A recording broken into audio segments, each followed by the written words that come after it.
Yes.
तुम्हारे का भी बाहर मतलब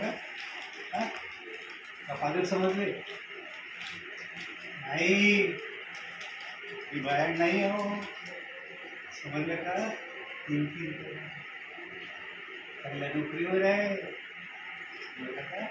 ओ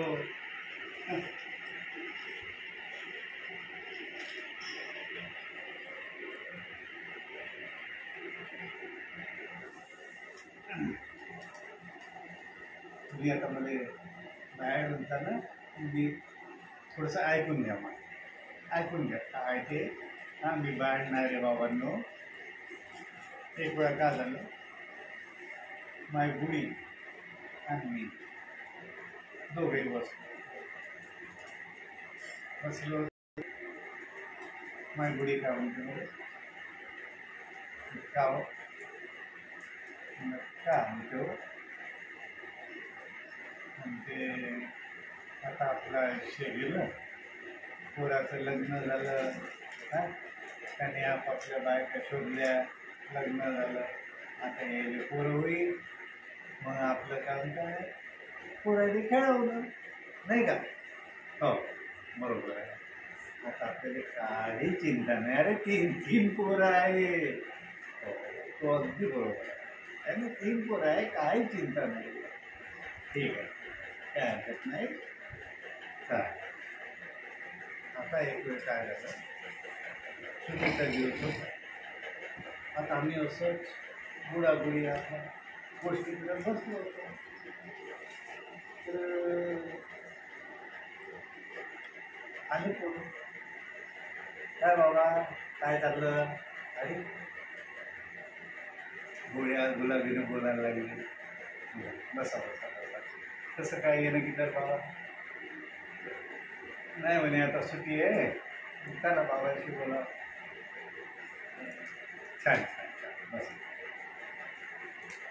पाऊस काय म्हणते बाबा म्हणते एक गोष्ट खरं नक्की सांग बाबा नक्कीच सांग विचार काय विचार नाही म्हणते आमच्या बायकापासून तुम्हाला काही त्रास वगैरे नाही आम्हाला काही त्रास नाही ना नाही ते बोललं काय असेल तर सांगा नाही काय त्रास नाही बिचाऱ्या व्यवस्थित चहा पाणी नाश्ता जेवण वगैरे सर्व व्यवस्थित अच्छा तर एक बोलू का बाबा म्हणजे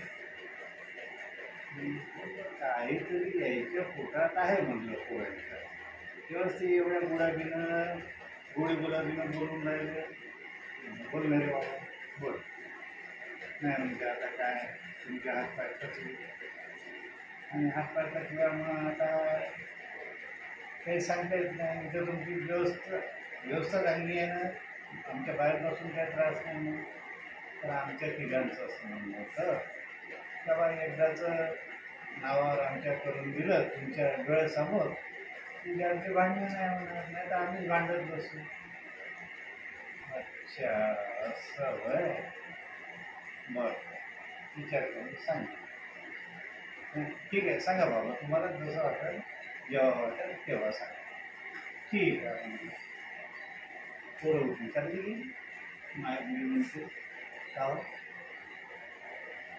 का काय चुकलं म्हणजे त्या पोराचं? कसं काय? नाही नाही, आपण घेऊन टाकावं तोपर्यंत त्यांच्या येताचं करून घेऊन घेऊ. आज नाही उद्या त्यांचं आहे ना, मग घेऊन टाकू म्हणून. हां, पुन्हा आणखी त्याचं नको. नाही मग हे मला हेच पाहिजे, बघ हेच पाहिजे, आपल्या डोळ्यासमोर झालेलं बरं राहते. बरं, ठीक. म्हणून मी काय केलं, तिघांनाही तिघांच्या हिश्श्याचं पूर्ण घेऊन टाकलं. पुढीचं म्हणणं होतंच, म्हटलं जाऊ द्या, आज नाही उद्या तुमचं काय झालं देऊन टाकलं. आता काय सांगू राहिलो, 1 महिना बरोबर आहे. चहाच्या वेळेवर चहा, नाश्त्याच्या वेळेवर नाश्ता, जेवणाच्या वेळेवर जेवण अगदी व्यवस्थित आहे. आणि 1 महिन्यानं मला पुढील या सुनायनं काय एकमत केलं का काय केलं हे सांगू. हो तसं बाई